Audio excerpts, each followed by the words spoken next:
Sixers fans, what's up? Welcome back. I think it's time to talk draft. I wanted to sit on it for a little bit, but now's the time. Let's get into it. Like the video, subscribe to the channel. I'm almost at 1,000. Let's get me to 1K. It's been a while. Let's go. Let's start off with 28, Jayden Springer from Tennessee. Let's see. If it weren't for Jared Butler being available at 28, I think I would absolutely have loved this selection even more than I do now. I like Jayden Springer a lot. What I like about Springer so much is the fact that, first of all, he's 18 years old, which is insane. But he's 18 years old who immediately made an impact at college at Tennessee this past season because of how good he is defensively, but also that he's a good shot creator. The guy can shoot the ball well from three, though he didn't really put up a lot of shots, and he is just a very aggressive bucket getter at college. And at 18 years old, I think he has shown a very high basketball IQ. He doesn't make a lot of mistakes, and which is seriously impressive. I mean, I think that's a very impressive skill to have for being that young especially. He is a good basketball player, and I think he's going to be, honestly, he could find his way making an impact in his rookie season on the defensive end, and even if he can be consistent offensively, I think he'll find a way on the court sometimes. I think it's 2 years in a row now that the Sixers kind of had a pretty good pick late in the draft for a guard who could have arguably been taken earlier. I think if you look at the Spurs, at the 12th pick, I probably would have rather taken Jayden Springer at 12 than Josh Primo at 12, which is ironic, but because of how good the Spurs have been these past few years of drafting. But I never understood that Primo pick for the Spurs, and I very much understand and I very much appreciate that pick at 28 for the Sixers with Jayden Springer.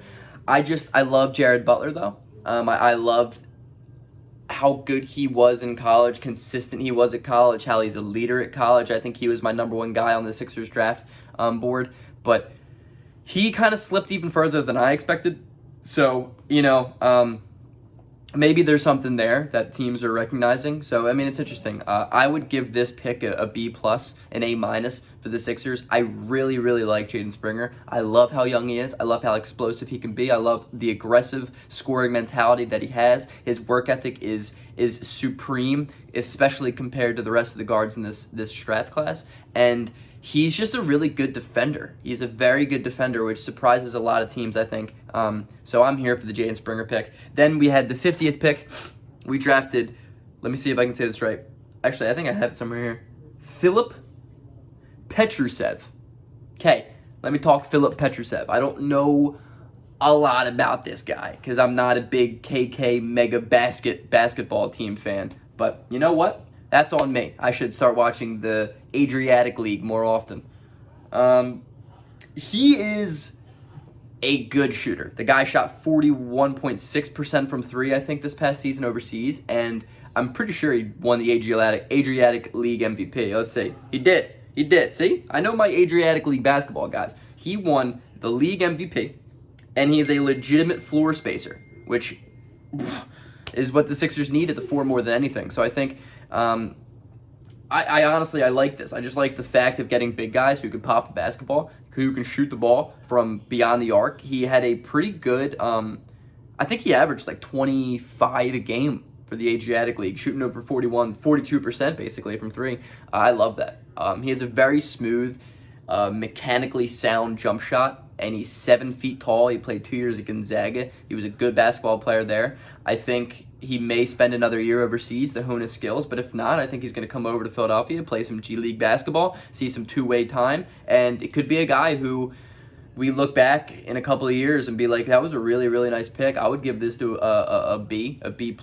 I just from potential alone, I like what the Sixers did here. I also like it, especially if he spends another year on a overseas type of deal, because that gives the Sixers a roster space, and I'm all on board for roster spaces. Which leads me to one of my favorite picks in the draft, let alone just for the Sixers, my man, Charles Bassey. He was a 5-star recruit.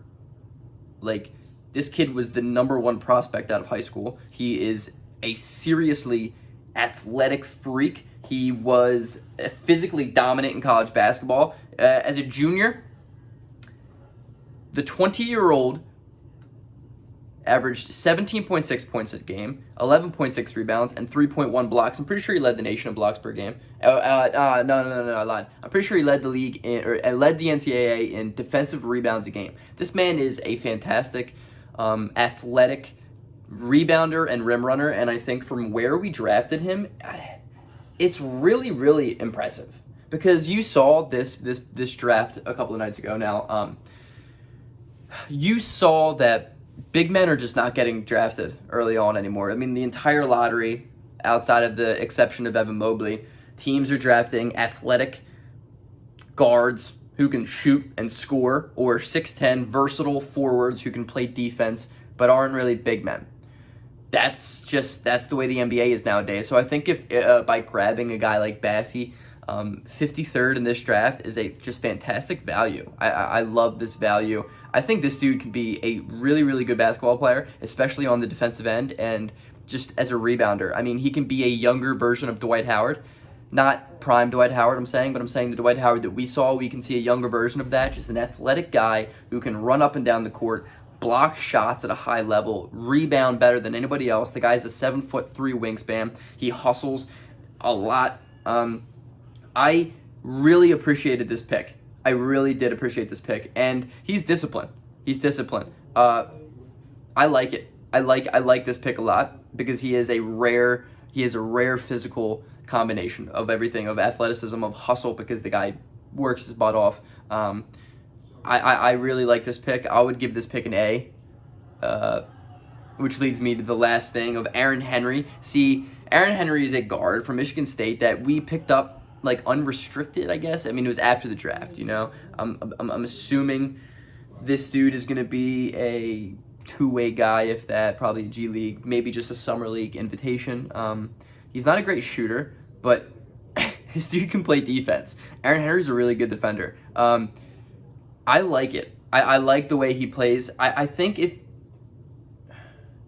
you know, in 2K, when you can put mentorship and put players to like learn from other players so they can gain their badges, if we could do that in real life, give Matisse Thybulle to Aaron Henry, we could have two Matisse Thybulles. I'm not saying Aaron Henry's there, obviously, when it comes to defensive ability as Matisse Thybulle was at the same age, but Aaron Henry's a guy who can really play well defensively. The only thing is he's just not a fantastic shooter. He's a big guy, though. I mean, he's 6'5". He's got a pretty physical body. I like the way he attacks the rim. He's a pretty decent playmaker. I mean, he took on the playmaking role at Michigan State this past season, so I think if he can learn how to shoot, I think he has an ability to carve out an NBA role somewhere, if it's in Philadelphia, if it's not.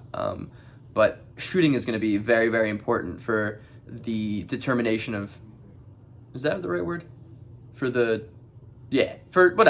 Aaron Henry's career. If Aaron Henry wants to be a good basketball player, he's got to learn how to shoot the basketball. This is my NBA draft preview. No, this is my NBA draft prospects review. It'll be in the thumbnail. Peace out, guys.